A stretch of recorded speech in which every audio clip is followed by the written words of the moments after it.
had a couple of steals in the last few minutes, took a couple of charges, had an assist on a dunk. A lot of the little things. Do you think that the little things are the difference in this game? Yeah, Coach always says like the little things are the big things, and I try to impact the game more than just scoring. I know my scoring's been down, so anything I can do, like take a charge, whatever it is, dive on the floor, just try to impact the game. Actually, it isn't just your scoring that's been down. Your minutes have been down. Yeah. What's that been about? I'm not here to coach. I trust Coach.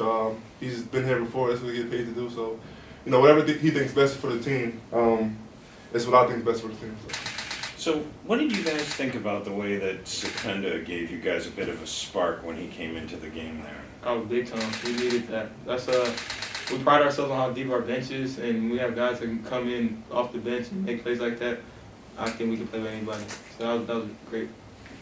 Between the two of you and him, I mean, we're talking about 3 seniors making the important plays at the end of a game that had been very close until then. Is there something about the way that you guys feel about, making the plays at the end? I mean, I think that's our job, especially as the leaders. And before the game, even Coach kind of challenged the seniors. He let us know that these games are numbered, and we had to lead these guys, especially in crunch time, because we've definitely been here before. So we got to show the young guys how it's done sometimes and have the grit to make plays in the stretch.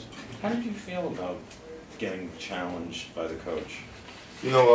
Like coming down the stretch here, like our games are numbered, like you said. So, we're up for any challenge. And really, we just, we only got a couple more college basketball games left. So, we just want to give it our all each and every minute.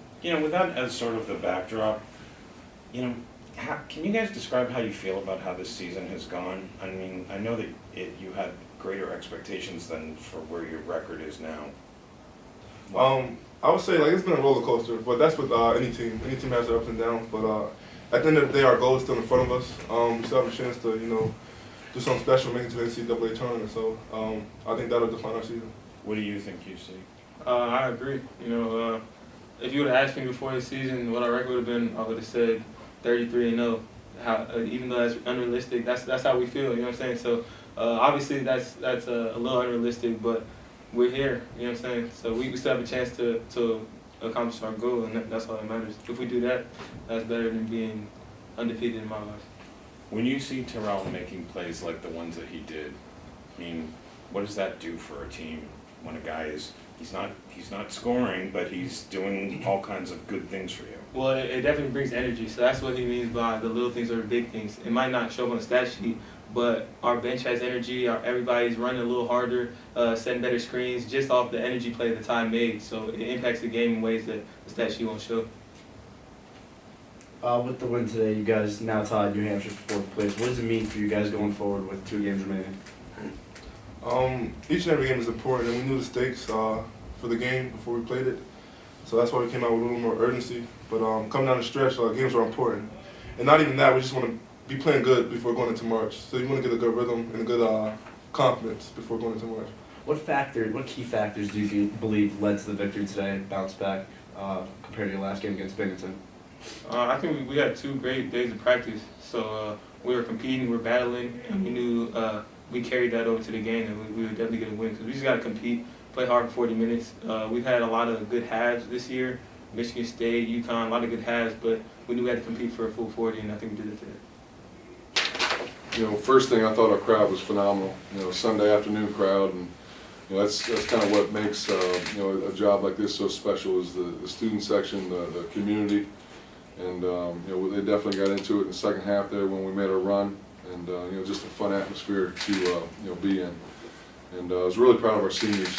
I challenged those guys before the game, challenged them the last couple of days in practice, and I thought all of them stepped up and made a contribution towards the win in different ways, and just really proud of those guys, especially with Jerron being out.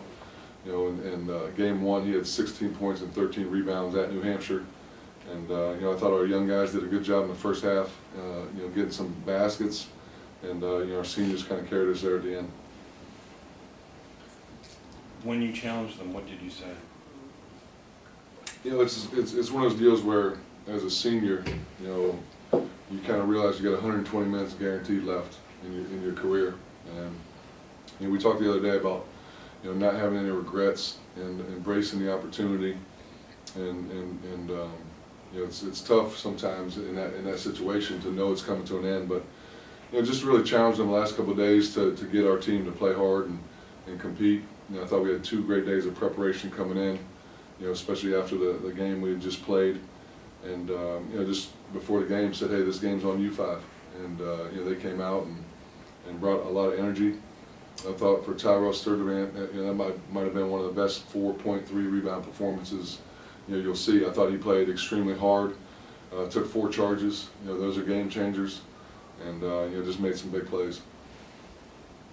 As far as the idea of the challenge, I mean, it was really seniors in the last few minutes that were making all the big plays. Was that a thing that got said again during the game, or was it just strategy You know, sessions? when we finally got the lead there, you know, when they called a timeout, you know, I looked at it and it was senior, and sophomore with Quasi, and you know, just said, hey, we got to make some game-winning plays. And you know, up at their place in game 1, you know, we had a lead late. We missed 14 free throws that game and gave up some timely offensive rebounds. You know, today, and we made our free throws, still gave up some timely offensive rebounds, but you know, when you make your free throws and can extend the lead like we did, you know, you can afford to, you know, give up 1 or 2 of those. Coach, was there anything tactically, defensively, in the last 10 minutes of the game where, you know, the turnovers were coming in waves? Yeah, going into the game, you know, 2 big stats that stood out. They were one of the best of not giving up offensive rebounds and also taking care of the basketball. You know, on the flip side, we're the best offensive rebounding team in the league, and we forced a lot of turnovers. That's in UNBC, so we knew something had to give, and you know, I thought we got some timely offensive rebounds. We forced some turnovers that were, you know, uncharacteristic of them, which I thought helped us get some easy transition baskets. And so going into the game, you know, we really wanted to be active defensively with deflections because they looked to pound the ball into Kamara and Leisner, and you know, our press helped us in the first half. I thought one of the biggest adjustments we made that our guys did a great job with, our ball screen coverage. We changed it at halftime, and again, in the first half they had 5 threes, and second half they only had 2, and we did a much better job of not letting them get downhill off of ball screens. Can you shed any light on Cornish while he was out of the Yeah, game? he tweaked his ankle last game, and you know, just really didn't practice either day and tried to run on it. You know, it's still a little tender. You know, he's such an athletic, dynamic, you know, player for us, and you know, he was really big in game 1, so we're a little worried about that. But I thought UC came in and gave some great minutes at the point, you know, in the second half especially. Talk about McKenzie's aggression. Offensively, he's looking for it a little bit more. Yeah, and we want him to. You know, he's got the ability to drive in there and jump stop, spin, pivot. He's got a great little bank shot. You know, hit some big shots, and you know, he's playing with a lot of confidence right now. And he went through a stretch where he didn't play for 4 or 5 games. Continued to come in every single day, work hard. Attitude was great, and you know, got another opportunity and is really, you know, taking advantage of it. And you know, those 3 freshmen that have played, Anthony Chefu, you know, is playing some good basketball for us. Elijah, obviously on both ends, has been playing high level for us. You know, so it's good to see you know, those guys contribute and help out.